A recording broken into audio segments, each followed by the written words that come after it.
Hello everyone, good morning. তো আজকে হচ্ছে গণপতি বাবার সেকেন্ড ডে, মানে বৃহস্পতিবার। তো আজকে তো বৃহস্পতিবার এমনি ঘরে পুজো আছে, তো সকাল সকাল আমি মানে ফুলের ওখানে গেছিলাম, ফুলের দোকানে। তো সকাল সকাল গিয়ে ফুল নিয়ে এসেছি, লাল ফুল দিয়ে। দেখো কি সুন্দর গণপতিজিকে আমি সাজিয়েছি। তো পুজো তো হয়ে গেছে, সকালবেলা গণপতিজিকেও আমার ভোগ চড়ানো হয়ে গেছে। আর কালকে যে মোদক বানিয়েছিলাম সেই মোদকটাই দিয়েছি, ফল মিষ্টি দিয়েছি সকালবেলা। আর এখন দুপুরবেলা ভোগ নিবেদন করব খিচুড়ি। তো আজকে খিচুড়ি বানাবো, খিচুড়ি করব আর গোল গোল করে আলু ভাজা করব।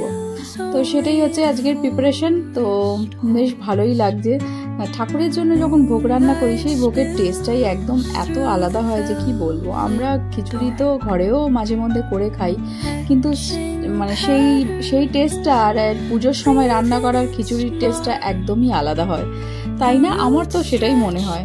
তো এই দেখো আমার খিচুড়ি হয়ে গেছে, একদম কড়াইতেই ঢাকা করে মাখো মাখো করে নিয়েছি।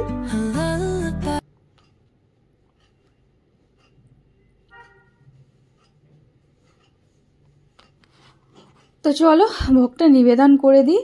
আসলে আজকেও তো স্কুল আছে, হানি ঈশান দুজনেই স্কুল চলে গেছে। তো এই সময় ওদের এক্সাম চলছে, ভেবেছিলাম স্কুলটা আজকে পাঠাবো না, কিন্তু কিছু করার নেই, যেতেই হবে।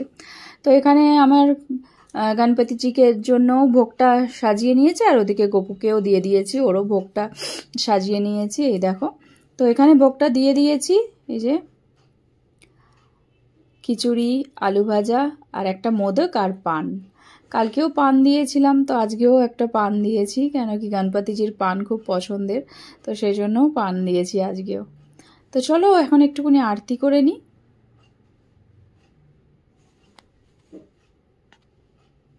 আর এই যে আমার গোপুসোনা, ওকেও দেখো খেতে দিয়ে দিয়েছি।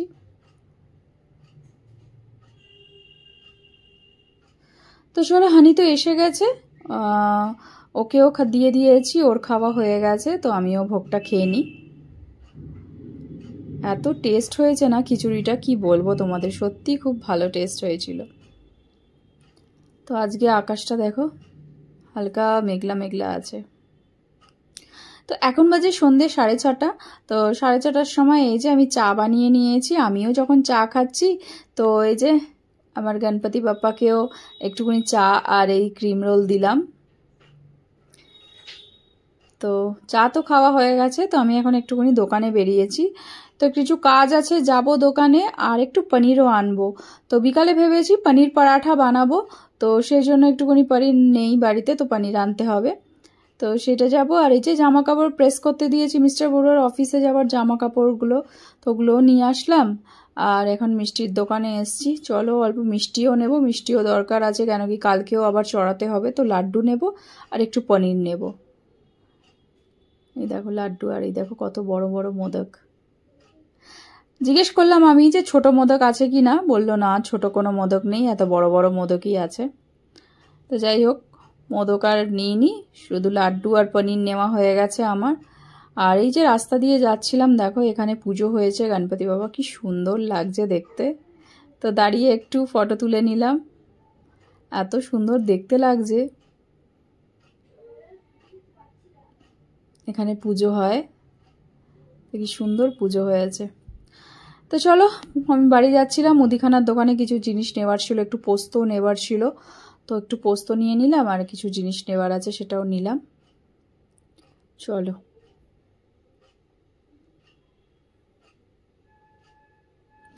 তো বাড়ি চলে এসেছি। এই হচ্ছে পনির, চলো পনির পরাঠা বানাবো। তো এখানে শুধু এই যে 3টে গোলা করে নিয়েছি, গণপতিজির 2টো আর আমার গনুসোনার এই গোপুসোনার 1টা। তো এখানে পনিরটাকে ভালো করে ম্যাশ করে নিয়েছি, ওর মধ্যে জাস্ট নুন আর চিনি দিয়েছি, আর কিছু দিইনি, দিয়ে ভালো করে মেখে নিচ্ছি। তো আমরা তো কেউ খাবো না, হানি খেলে খাবে একটা, ওকে যদি দিই। আর এখানে খিচুড়ি সকালে মিস্টার বড়ুয়ার জন্য রেখেছিলাম, তো ও এসে খাবে, তো ও বললো আমি খিচুড়িই খাবো। তো ওর খিচুড়িটা গরম করে নিচ্ছি। আর হানি বললো আমি একটা খাবো। তো এই যে ময়দা তো মেখেই নিয়েছিলাম, ভালো করে এবার ময়দাটা বেলে ওর মধ্যে পুরটা দিয়ে এবার জাস্ট বেলে নেব। ছোট ছোট করেই বানাবো। এই দেখো আমি না কড়াতেই ভাজছি, তোমরা হয়তো ভাবে কড়াতে ভাজছে কেন, কেন কি কড়াতে না আমার না ফ্রাই প্যান নেই, মানে আলাদা করে ঠাকুরের কোনো মানে ফ্রাই প্যান নেই, সেই জন্য এই কড়াটা আমার ঠাকুরেরই করা, মানে নিরামিষই, তো ঠাকুরের জন্যই কিছু বানাই তখনই এই কড়াটা ইউজ করি। তো ভাবলাম চলো এই কড়াটার মধ্যেই পরোটাটা বানানো যাক, তো সেই জন্য ছোট ছোট করে না মানে কড়ার মধ্যেই পরোটাটা ভেজে নিচ্ছি। ভালোই হয়েছে, খারাপ হয়নি, বেশ ভালোই ফুলে ফুলে উঠেছে। তো এই হচ্ছে আমার পরোটা ভাজা হয়ে গেছে। চলো এখন বাজে তোমার 8:30, তো রাত্রেবেলা ভোগটা নিবেদন করেছি। দেখো এখানে পনির পরাঠা করে দিয়েছি, তার সাথে দিয়েছি টক দই আর একটা অমৃতি। চলো এবার দিয়ে এটাও এবার একটু আরতি করে নেব।